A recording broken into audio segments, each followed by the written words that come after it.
আমার স্বামী আব্দুল জলিল তাদের আব্দুল করিম, আব্দুল গফুর, নেজামুদ্দিনের বিরুদ্ধে তাদের সৎ ভাই আব্দুল করিম কর্তৃক তাদের উপর ঈর্ষান্বিত হয়ে পৈতৃক সম্পত্তির বিষয় নিয়ে অহেতুক ও মিথ্যা তথ্য উপস্থাপন করিয়া বিজ্ঞ সিনিয়র জুডিশিয়াল ম্যাজিস্ট্রেট আদালত নং ৬ আসামি আদালত কক্সবাজারের একটি সিআর মামলা দায়ের করেন।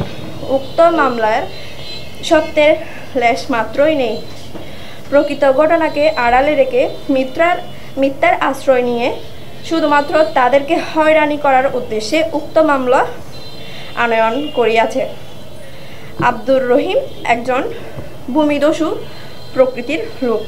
উক্ত আব্দুর রহিমের বিরুদ্ধে আমার স্বামী আব্দুল জলিল বাদী হয়ে কয়েকটি মামলা দায়ের করেন। আব্দুর রহিম আমার স্বামীদের কোনোভাবেই ফাঁসাতে না পারিয়া বিভিন্ন কূটকৌশলের মাধ্যমে কক্সবাজার সদর হাসপাতালে কর্মরত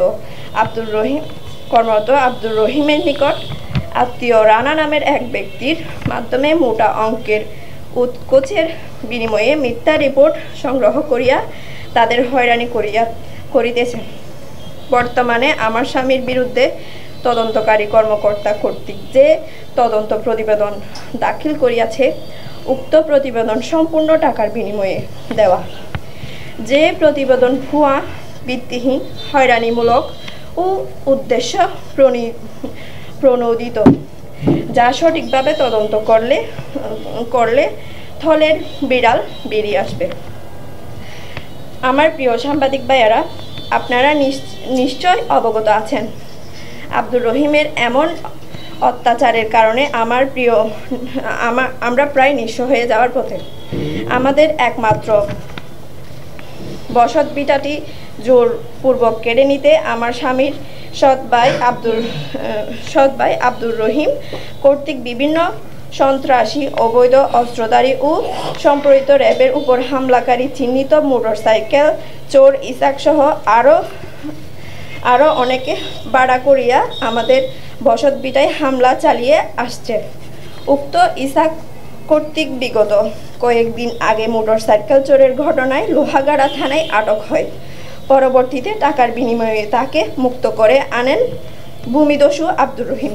ইসাককে পুলিশ কর্তৃক মোটরসাইকেল সহ ধৃত হওয়ার ভিডিও ছবি সামাজিক যোগাযোগ মাধ্যমে ছড়িয়ে পড়ে, যা তদন্ত করলে পাওয়া যাবে।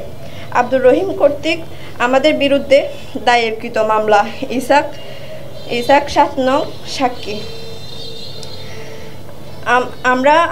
আপনারা সাংবাদিক সমাজের মাধ্যমে জেলা আইন শৃঙ্খলা বাহিনী এলাকাবাসীদের প্রতি উদ্যত আহ্বান জানাচ্ছি যে আব্দুর রহিমের এমন অত্যাচার হইতে আমরা মুক্তি পেতে চাই।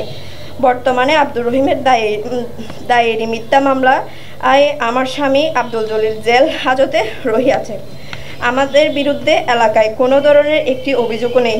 হাসপাতালে যে রিপোর্টটা দিয়েছে রানার নামে, ওনার সব মিথ্যা। ওনার নাকি খুব আপনজন মানুষ বাই লাগে এই রানা, উনি দিছে যে রিপোর্টটা শুধু মাথায় একটু আঘাত ছিল, উনি এখন রিপোর্টটা দিচ্ছে অনেক বড়। সেই রিপোর্টটা নিয়ে এখন মামলা করছে আমার ভাই জেল হাজতে।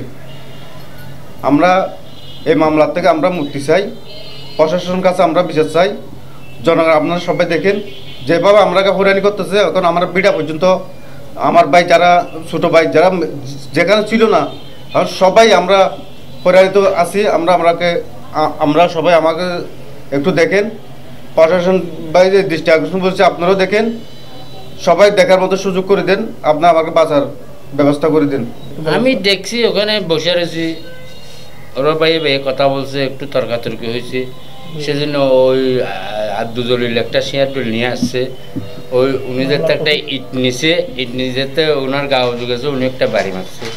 এই সামান্য একটু আঘাত হয়েছে, ফিয়ার কামড় দিলে তোর আঘাত হয়ে যায়। এটা দেখছি, এটাতে একটা বড় আঘাত আমরা দেখিনি। এটার আমরা একটা বিচার চাই।